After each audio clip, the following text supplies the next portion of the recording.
Hi guys, this is Evan. Welcome back. Today we're going to talk about Schrödinger's cat. And this is also the final episode of our 4 Great Bits of Physics series. So before you click away, please stick with me for a few minutes. I promise this is going to be really interesting and I will speak quickly so I won't waste your time. Okay, you might have heard about that weird experiment before. Imagine a cat. Well, this is not Schrödinger's cat. This is mechanical. Imagine a cat locked inside a sealed box, and I'm not going to say a bunch of scientific complex terms like radioactive atoms, decay, point gas, wave function, or probability density. I'm not going to say that. Today, let's just make it simple. All you really need to know is that before we open the box, the cat's fate, whether it's alive or dead, is in a state of superposition. Now, what does superposition mean? Well, to make it simple, before we open the box and observe the cat, this cat is actually live in both alive and dead at the same time. Yeah, you hear that right.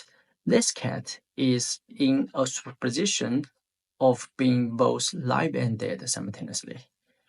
You may ask me, how come?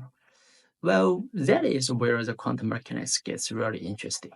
In quantum world, the particles like electrons and photons can exist in multiple possible states simultaneously.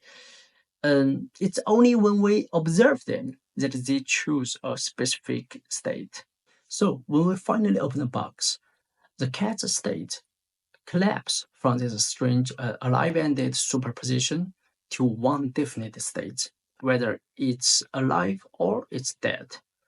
So Schrödinger used this experiment to show us that the quantum mechanics is not as straightforward as the classic physics, and things are totally different.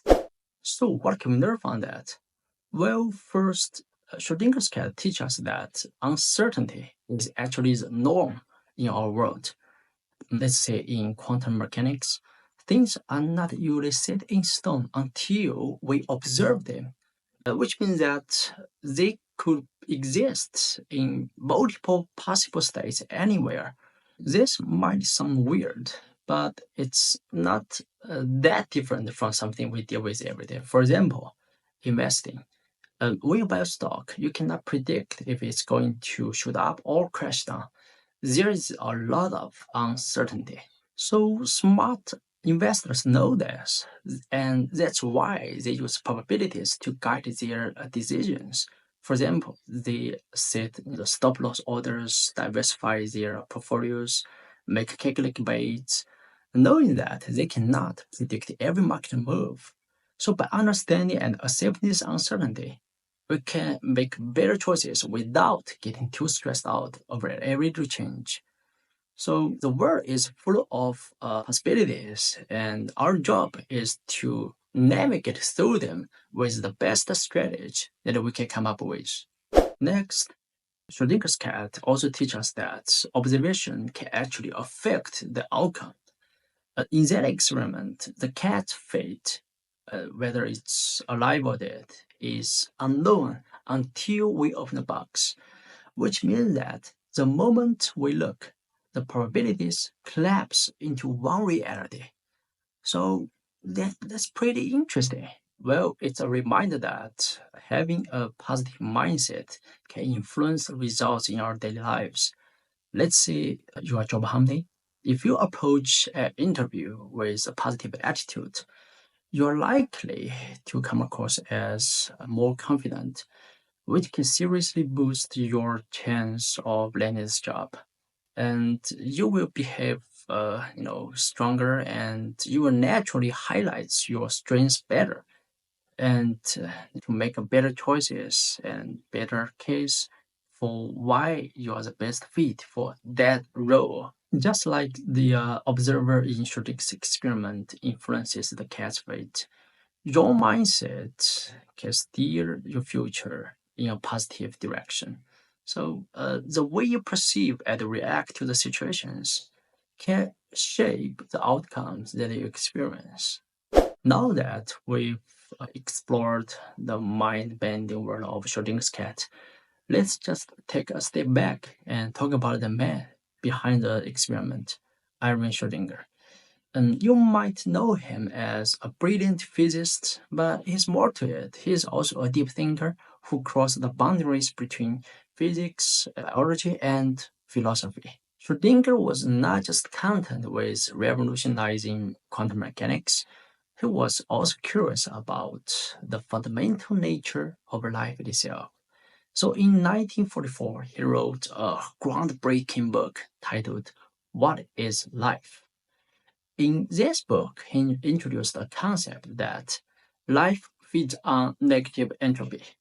Well, you may say that it sounds like another complex term, but don't worry, let's just break it down. In our last episode, we introduced the Maxwell demon, and you can check the video here. And also, we dived into the concept of entropy. So, entropy, in simple terms, is a measure of disorder or randomness.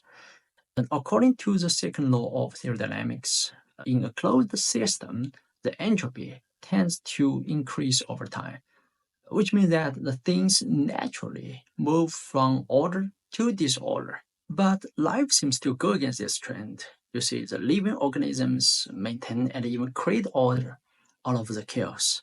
They grow, heal, reproduce, and sustain themselves in a highly organized state. So, how does life do this? The Schrödinger suggests that the living beings take in energy from the environment, like the food, sunlight, or nutrients, and use it to create and maintain order within themselves. So, in other words, they absorb negative entropy, which allows them to create and build their complex structures. So, in our daily lives, fighting against the entropy might mean exercising regularly, reading more books, learning new things, and constantly challenge our minds.